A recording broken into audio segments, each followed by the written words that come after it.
I also wanted to talk. One of the topics was the they call it, well, I call it the self worth. So as I started the company way back in us now, every and I'm an IT technician. I I was I was very respected in the work that I did. I was I was being treated almost like a co-business partner relationship with people around me, and it was you got the respect of the people, and you also got the appraisal of the people, and you get a good name of job well done. Almost like it's a community that you get a name that you actually are quite good in your trade. So I got used to a lifestyle where we mixed with all kinds of people. You got your owners, you got your MDs, you get your CEOs. This is only the names I started to learn when I was working for a company. I didn't even know those names existed. And you were invited with business parties, business dinners, you made connections, and you started making friends.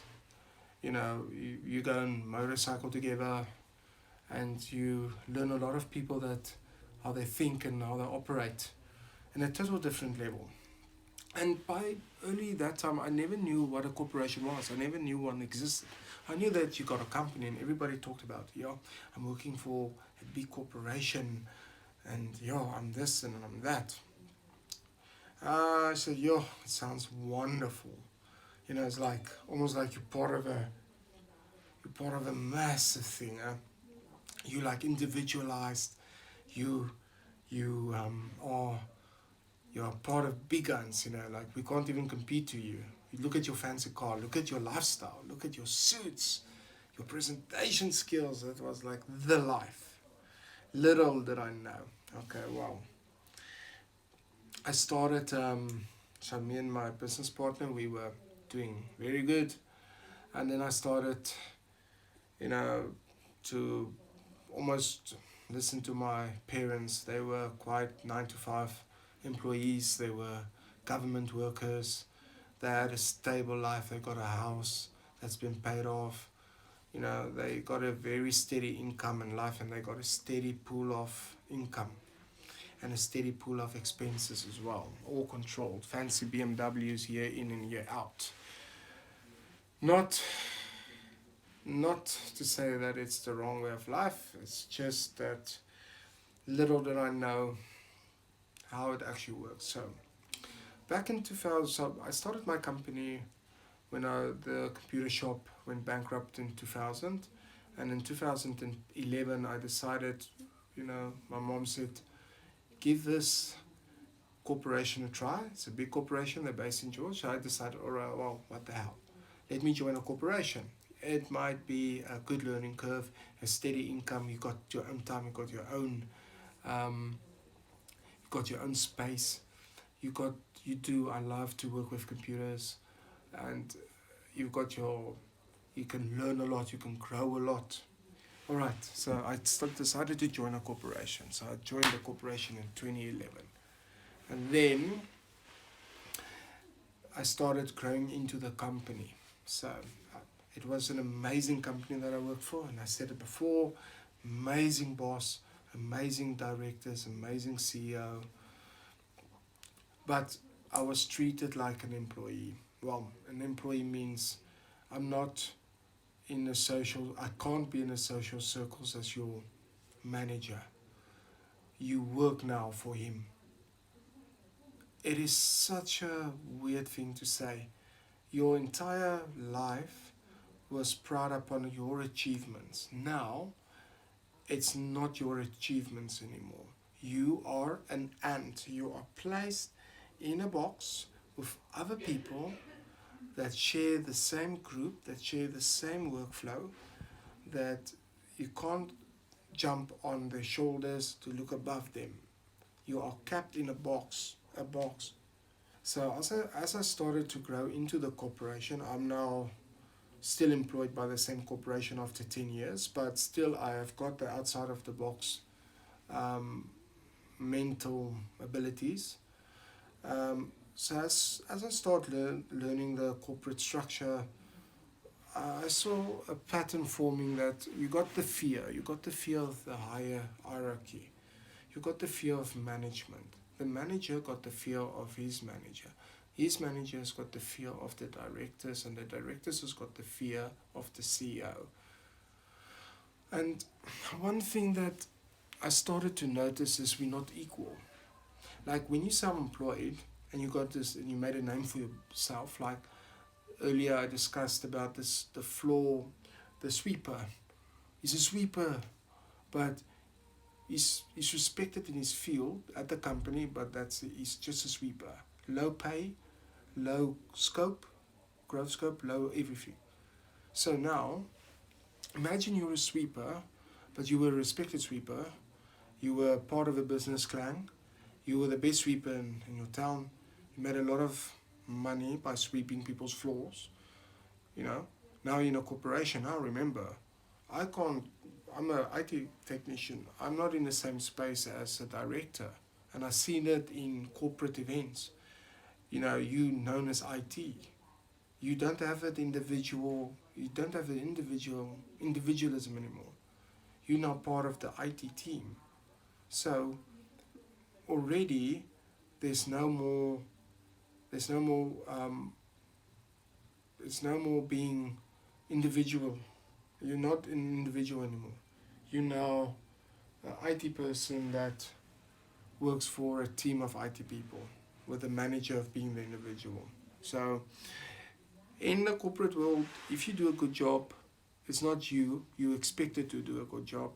You're praised by your lead, by your manager, by thank you for doing the good job. But the fact of the matter is, in a corporation, your good job is actually just, that's a must. You get paid in bulk to do a job that you have to be good at, because it's expected of you. It's not because of you actually serving.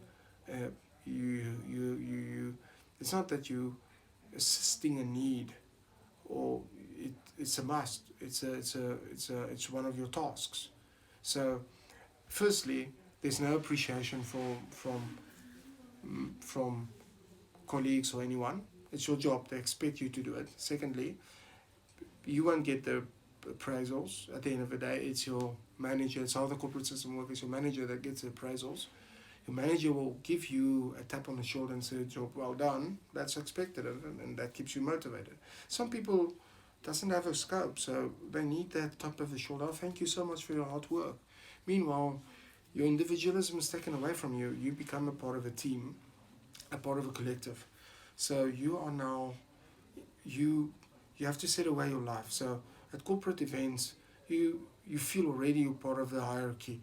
You know, you can't go and talk to the CEO because he's more important than you. Remember, you're low here, he's up there, and you have to respect him. But in a self-employment field, he's your customer, but he's also your client and your friend. You play golf together, but you're an IT guy, or you whatever. You see, so tell me, is a corporation really such a good thing in a sense of individualism? Not all corporations are bad. You need a corporation, you need people in order for a corporation to function. But individualism and self-worth in a corporation, I wonder, is your self-worth, depending on if you've got a self-worth or if you don't have a self-worth, your self-worth won't be the same in a corporation as being self-employed. But again, as I explained earlier in my videos, is you made your choice in life. If you're a slave to your money or a slave to your paycheck, you have to, unfortunately, you can't take a risk. You have to work for your money, you have to work for your home mortgage, you have to work for your car, you have to work for your fancy lifestyle. You know, I take me as an example. I never wanted a high lifestyle because I always wanted a scapegoat. If I'm upset with the environment where I am, I can go. You know, but yeah, people say, yeah, but you still live with family and this and that. I said to them, listen, I don't want to take the risk of being slave to my money. I can ask my parents to go and buy myself a house. They could take out a loan, I can pay them back. But then I'm forced to to to to to to I'm forced to obey the money slavery. I still obey it now, but I don't. It's not because I have to. It's because I chose to. So I don't own nothing in this life. All I've got is the room that I live in. It's still within a family house. I own a car that's almost paid off. It's just a Japanese car. I don't even have a couch. All I have got is bed. But one thing I've got is freedom and the brain in order to do something. So asking why am I still at a corporation? Don't ask me that because I can't tell you. All I can tell you why I'm still at a corporation is I'm the only child, and I just want to give my parents that, closure of that they don't have to worry about me. You say they're elderly people, and it's not to say I can. It's not to say that I can't do it. It's just I'm choosing not to yet. So, but I'm not in debt into any forceful situation. I can actually get along with only 10% of 20%. Let's call it fair.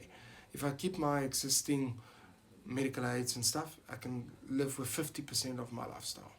But I will make more with per year, per hour IT labor than I do for the entire month. So I need only 1 hour of IT labor per day, well, 2 hours per day to make up my salary for the month. So 2 hours instead of 8 hours. You see, so this is where self-employment and employment comes in. Is self-worth. Firstly, self-worth. Secondly, is you are equal with everyone around you. They respect your work, what you do. They respect your effort that you put in. It's not expected of them. But also, if you're not good at your job and you're also not thorough and you don't communicate well, you will not make an income because you're in the deep end. Or you swim or you sink. This is the problem, what a lot of people don't understand. Everybody could be self-employed, but can you do a job? Can you be honest? Can you do a proper, thorough job? Can you supply your clients' demands? Will you bow to your clients or will you say, screw you? So if you got the ability of pleasing your clients, make sure that they're okay, look at their interest, genuine interest. I can't see why I can't even be self-employed.